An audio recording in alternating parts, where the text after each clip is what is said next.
بسم اللہ الرحمن الرحیم۔ حضرت صفیہ نے کہا کہ میں اپنے بھائی کی لاش کو دیکھ کر انتہائی صبر اور ہمت سے کام لوں گی۔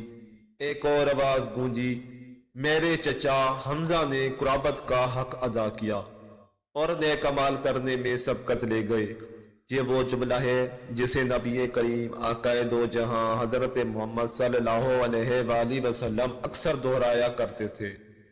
حضرت حمزہ کی شخصیت کی گہری تاثیر اور مقبولیت اس قدر زیادہ تھی کہ صحابی اپنے بچوں کے نام ان کے نام سے منسوب کرتے تھے۔ سوال تو یہ ہے کہ اتنے بلند مرتبے اور نامور اسلامی شخصیت کی آخر 2 دفعہ قبر کیوں کھولی گئی؟ یہ سب تو جانتے ہیں کہ پیارے آقا محمد مصطفیٰ صلی اللہ علیہ وآلہ وسلم اپنے چچا سے بے حد محبت کیا کرتے تھے۔ ایک دفعہ ایک صحابی رسالت بارگاہ میں حاضر ہو کر عرض کرنے لگے کہ میرے ہاں لڑکی کی ولادت ہوئی ہے، میں اس کا کیا نام رکھوں؟ تو رحمت عالم صلی اللہ علیہ وآلہ وسلم نے ارشاد فرمایا، لوگوں میں مجھے اپنے چچا حضرت حمزہ سے محبت ہے، لہذا انہی کے نام پر اپنے بچے کا نام رکھو۔ نبی آخری الزمان حضرت محمد صلی اللہ علیہ وآلہ وسلم کی ولادت سے 2 سال پہلے آپ کے چچا اور رضائی بھائی سید الشہداء شیر خدا حضرت سیدنا حضرت ابن حمزہ پیدا ہوئے۔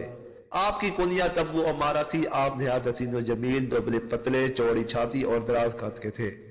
آپ اپنے بھتیجے حضرت محمد صلی اللہ علیہ وآلہ وسلم سے بے پناہ محبت کرتے تھے اور ان کی حفاظت میں پیش رہتے۔ اگر یہ کہا جائے کہ ان کے سامنے ہوتے ہوئے کسی کافر کی جرأت نہ ہوتی کہ کوئی نبی کریم صلی اللہ علیہ وآلہ وسلم کے خلاف نازیبا لفظ بھی بول دے۔ اس طرح اعلان نبوت کو 6 سال گزر چکے تھے کہ ایک دن کوئی صفا کے قریب ایک باندی نے آپ کو شکار سے واپسی پر روکا اور کہنے لگی، اے ابو عمارہ، کاش آپ پہلے آ جاتے، تھوڑی دیر پہلے ہی ابو جہل نے آپ کے بھتیجے محمد کو گالیاں نکالی ہیں اور ہاتھا پھائی بھی کیا، لیکن محمد صلی اللہ علیہ وآلہ وسلم نے کوئی جواب نہیں دیا اور چلے گئے۔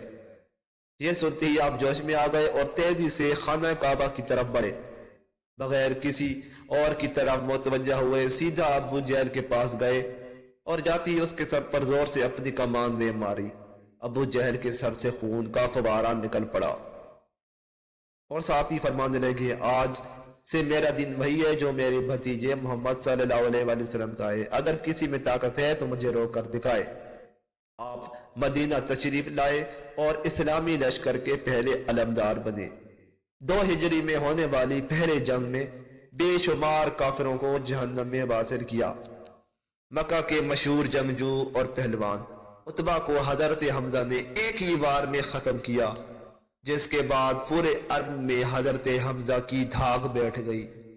15 شوال المکرم 3 ہجری میں غزوہ احد شروع ہوتا ہے، جس میں کفار غزوہ بدر کا بدلہ لینے کے لیے مسلمانوں پر حملہ کرتے ہیں۔ ان کا سب سے بڑا مقصد حضرت حمزہ کو شہید کرنا ہے، کیونکہ جتنا نقصان غزوہ بدر میں کفار مکہ کو انہوں نے دیا اور کوئی نہ دے سکا۔ جبر بن معتم نے اپنے غلام بحشی کو جو نیزہ چلانے میں ماہر تھا اس کو لالچ دیا کہ اگر تم نے میرے چچا کو قتل کرنے والے حضرت حمزہ کو شہید کر دے گا تو اسے آزاد کر دیا جائے گا۔ ہندا زوجہ ابو سفیان نے بھی بحشی کو کثیر انعام کا لالچ دیا، کیونکہ ہند کے باپ عتبہ کو حضرت حمزہ نے جنگ بدر میں قتل کر دیا تھا۔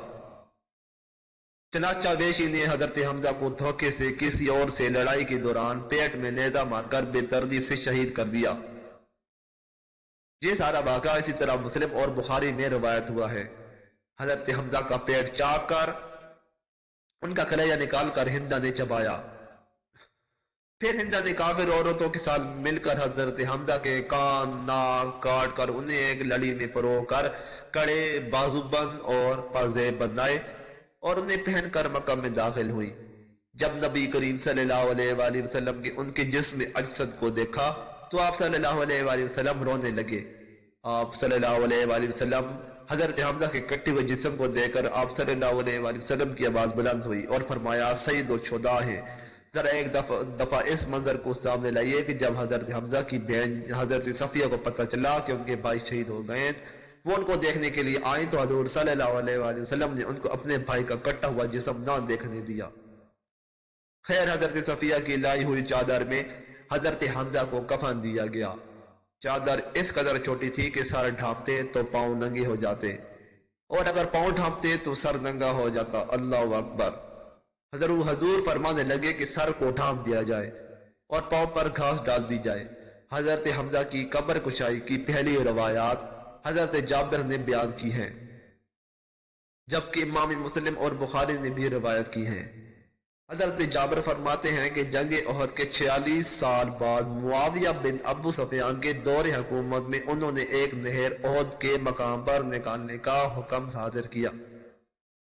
جب اس نہر کا کام شروع ہوا تو مدینہ میں یوں صدا لگائی، جن لوگوں کے شہید رشتہ دار احد میں دفن ہیں قبر کشائی کر کے اپنے اپنے شہداء کے جسد کسی دوسری جگہ منتقل کر لیں تاکہ وہ پانی سے محفوظ رہ سکے۔ حضرت جابر بن عبداللہ فرماتے ہیں کہ یہ سن کر احد مدینہ والے احد کی طرف نکل پڑے، جن میں میں خود بھی شامل تھا، کیونکہ میرے والد عبداللہ بھی احد کی جنگ میں شہید ہوئے تھے اور وہاں ہی دفن تھے۔ میرے والد عبداللہ اور عمرو بن جموع ایک ہی قبر میں دفن تھے۔ شہادت کے وقت عمرو بن جموع کی پیشانی زخمی تھی اور میرے والد نے عمرو کی پیشانی پر ہاتھ رکھا ہوا تھا، اور اسی حالت میں دونوں شہید ہوئے۔ اس لیے جب صحابہ ان کا ہاتھ ہٹاتے تو پیشانی سے خون نکلتا، جس کی وجہ سے رسول اللہ صلی اللہ علیہ وآلہ وسلم نے کے حکم کے مطابق ان دونوں کو اسی حالت میں قائے کی قبر میں دفن کیا گیا۔ جب حضرت جابر بن عبداللہ فرماتے ہیں کہ جب حکومتی سپاہیوں نے میری موجودگی میں میرے والد عبداللہ اور عمر کی قبر کھولی تو جیسے ہی عمر کی پیشانی سے میرے والد کا ہاتھ اٹھاتے تو تازہ خون کے فوارے نکلنا شروع ہو جاتے۔ یہ معاملہ دیکھ کر انہوں نے یہ قبر بند کر دی۔ اس کے بعد سپاہی حضرت حمزہ کی قبر کی طرف بڑھے اور قبر کو کھودتے ہوئے حضرت حمزہ کے پاؤں پر قدا لگی تو ان کے پاؤں سے تازہ خون نکلنے لگا۔ حضرت جابر فرماتے ہیں کہ میں اس بات کا عینی شاہد یعنی گواہ ہوں کہ تمام شہداء کے جسم تر و تازہ تھے اور حضرت حمزہ تو ایسے لگ رہے تھے کہ جیسے سو رہے ہوں۔ جب سپاہیوں نے شہداء کو کہ یہ عالم دیکھا تو مزید قبر کشائیوں کو روک دیا اور دوبارہ سبھی کو اسی حالت میں دفن کر دیا جیسے پہلے تھے۔ حضرت حمزہ کی دوسری دفعہ قبر کشائی ترک سلطان ابو حمید ثانی کی دور میں انہوں نے 1904 میں کروائی، جب انہیں خواب میں یہ اشارہ ہوا کہ حضرت حمزہ کے جسم مبارک پر پانی موجود ہے۔ انہوں نے قبر کھود کر اس کے ارد گرد 50 فٹ گہرائی تک سیسا پلائی دیواریں بنائی۔ ویورز مزید اچھی ویڈیوز کے لیے چینل کو ضرور سبسکرائب کریں۔ شکریہ۔